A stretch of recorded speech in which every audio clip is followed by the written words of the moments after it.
자, 안녕하세요.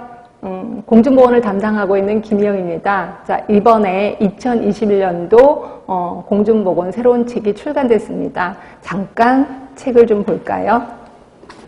자, 눈에 보이시나요? 자, EBS 방송교재. 예, EBS 방송교재로 선정이 되면서 여러분 옆으로 한 걸음 더 나아갔다는 느낌 또는 대중화됐다는 느낌으로 기분도 좋지만 약간 어깨도 무겁습니다. 그럼 이 책의 특징을 잠깐 설명을 좀 드릴까 합니다. 가장 큰 특징은요, 여러분들과의 의사소통의 통로를 두 가지 열어놨다는 겁니다. 자, 하나는 여러분이 익히 아시는 것처럼 네이버의 진통카페 알고 계실 거예요. 그래서 여러분들이 혹시 궁금하거나 어려운 부분이 있다면 질문을 올려주시면 여러분들끼리 상의하기도 하고 또는 제가 질문에 답을 해드리기도 할 겁니다. 그래서 진통카페 있고요. 또 하나가 여러분들 교재를 잠깐만 들여다보시면 21쪽에 거기 가로 2번에 건강 지표가 있고 옆에 QR코드가 있을 거예요.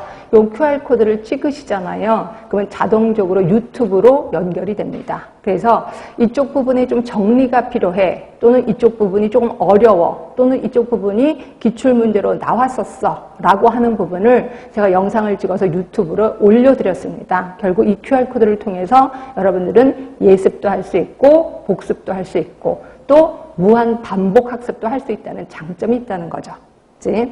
자, 제가 이제 공중보건 강의를 15년 이상 하다 보니까 꼭 여러분들이 저를 만나면 이런 말씀을 하시더라고요. 공중보건의 고득점 비법이 뭐예요? 꼭 물어보시더라고요. 그래서 제가 꼭 항상 예를 합니다.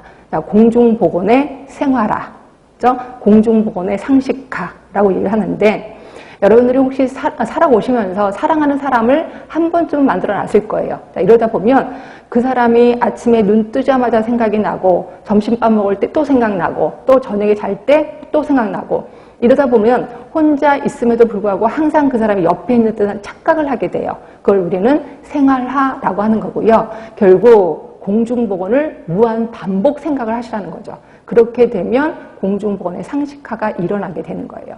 자, 그럼 어떤 식으로 해야 되느냐? 그래서 제가 이번 수업에는 이런 식으로 진행을 할 겁니다.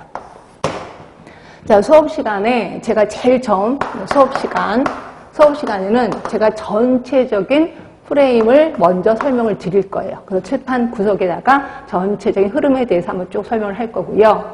그리고 교재를 통해서 이제 이론을 이제 들어갈 겁니다. 그렇죠? 그리고 나서 이게 끝났어. 그럼 마지막에 총 정리를 해드릴 거예요. 그렇죠? 결국 3번 반복을 하게 된다는 거죠. 자, 그리고 여러분들은 그 다음 일주일에 한 번씩 저희가 만날 건데, 그러면 여러분들이 그 다음 일주일 동안 뭐 하고 있는데, 자, 일주일 동안 할 거.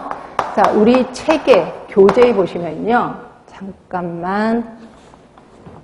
73쪽에 보시면 파이널 테스트라고 있을 겁니다. 이 파이널 테스트의 일명 괄호놓기예요. 이 괄호놓기를 사진을 찍어서 뭐 전철을 타면서 또는 버스를 기다리면서 요거 괄호 안에 단어를 생각하도록 노력을 하셔야 돼요. 결국 일주일 동안 여러분들은 괄호놓기에 집중을 하시면 됩니다. 그래서 단어를 암기를 하셔야 되는 거죠. 그리고 와서 일주일 뒤에 이제 오면 제가 이제 쪽지 시험이라는 걸 보고 있습니다. 쪽지 시험을 통해서 여러분이 완벽하게 외웠는지를 확인할 겁니다. 그렇죠? 그러고 나서 우리 3개월이 다 끝났어요. 그럼 이제 나몰라를 하느냐? 아닙니다. AS, 애프터 서비스 들어갑니다. 여기 이제 유튜브에서 메일링 서비스라고 있어요. 메일링 서비스.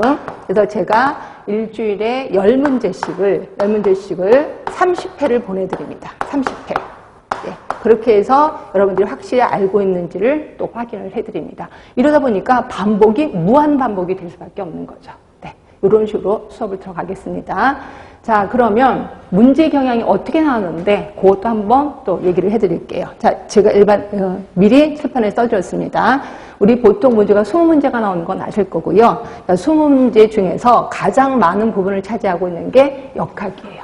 자, 역학 부분은 대부분 3문제, 많게는 4문제까지도 나옵니다. 특히 이번에 감염병이 엄청 많이 발생하다 보니까 이 역학에 대해서 조금 더 신경을 써야 되겠구나라는 생각을 좀 하시면 되고요. 나머지, 자, 1장의 공중보건, 또 9장의 환경보건, 13장의 보건행정, 11장의 식품위생보건 역량, 요 부분은요, 대부분 2문제 정도까지 나오더라고요. 또 많게는 3문제까지도 나오긴 하는데 보통 평균 2문제 정도 나옵니다. 한때는 환경보건이 엄청 시험 문제 많이 나왔거든요. 근데 요새는 조금 줄어들기 시작했고 식품위생도 한때 막 5문제까지 나온 적도 있었습니다. 근데 이것도 조금 줄어들어서 평균 2문제. 근데 이 중에서 공중보건의 개념은 끊임없이 2문제 정도 나옵니다. 그러니까 이 부분은 좀 더 깊게 시간적 투자를 해야 되겠다.